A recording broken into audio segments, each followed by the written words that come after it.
Bienvenue dans une nouvelle routine de l'esprit. Cette semaine, on va parler de la visualisation.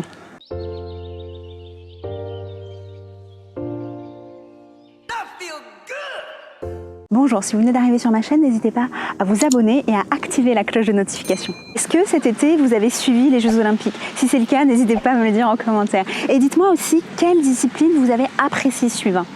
Cette année, on a pu assister à de très belles performances, parfois même exceptionnelles. C'est beaucoup d'entraînement pour les athlètes. Et parmi les techniques de préparation, il y a une technique particulièrement efficace qui est utilisée par la plupart des athlètes de haut niveau. C'est une technique qui leur permet d'augmenter leur performance, d'accroître leur confiance en eux, d'améliorer leur motivation et également mieux gérer le stress et la pression. Cette technique, c'est celle de la visualisation et elle a été justement popularisée lors des Jeux Olympiques, les Jeux Olympiques de 1984. C'est grâce à des chercheurs russes, ils ont comparé différents programmes d'entraînement. Un des groupes faisait une préparation uniquement physique et les autres groupes effectuaient une préparation à la fois physique et mentale. Mais chacun des groupes avait des répartitions différentes. Et il se trouve que les athlètes avec un niveau de préparation mentale plus élevé ont obtenu de meilleures performances pendant les épreuves des JO. Aujourd'hui, la visualisation ou l'imagerie mentale, c'est des techniques reconnues dans le domaine du sport et de nombreuses études ont permis de confirmer leur efficacité.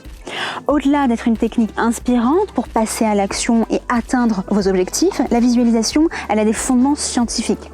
Je vous en ai déjà parlé dans de nombreuses routines. Notre cerveau ne fait pas la différence lorsque vous visualisez une action et lorsque vous la réalisez réellement.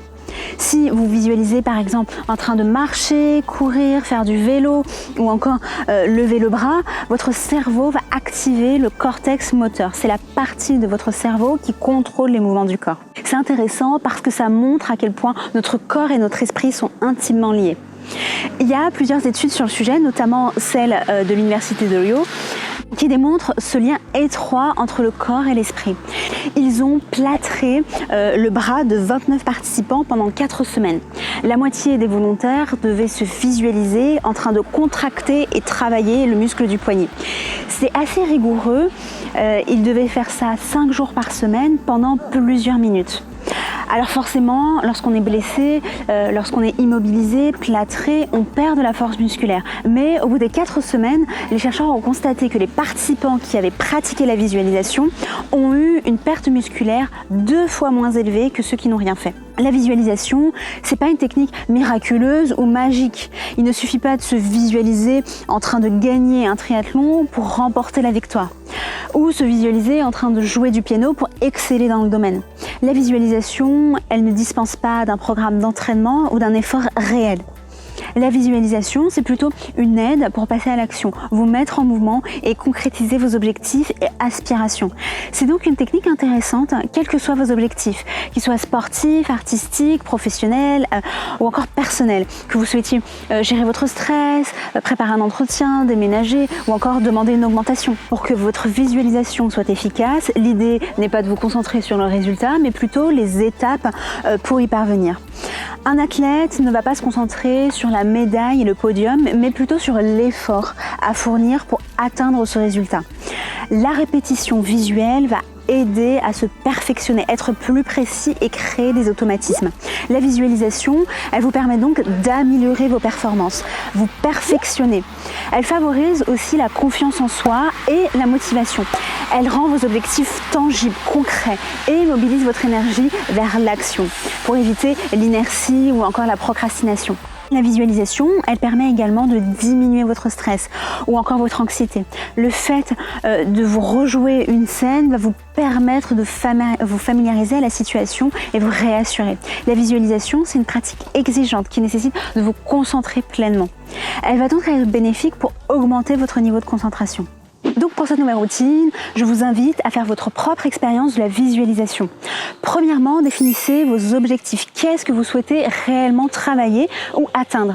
Prenez un élément précis que vous souhaitez travailler, améliorer ou perfectionner. Deuxièmement, mettez en place une routine de visualisation. Les athlètes pratiquent quotidiennement la visualisation. Essayez de consacrer 10 minutes par jour à la visualisation en vous réveillant le matin, avant d'aller dormir ou encore pendant votre pause déjeuner. Trouvez un espace au calme, sans distraction. Essayez d'être dans un état, une posture détendue et fermez les yeux. Et enfin, troisièmement, pratiquez la visualisation de manière la plus précise possible. Vous devez vous visualiser en train d'atteindre votre objectif. Si par exemple, votre objectif est d'être à l'aise lors d'une prise de parole en public, visualisez cette prise de parole. Pour qu'une visualisation soit efficace, elle doit être la plus précise possible, la plus réelle. Visualisez chaque détail de la scène. Quelle est votre attitude? Quelle émotion ressentez-vous? Est-ce qu'il y a des odeurs particulières? Comment est-ce que vous êtes habillé? Qui est avec vous? Qu'entendez-vous? Faites appel à vos 5 sens, comme si vous viviez réellement la scène.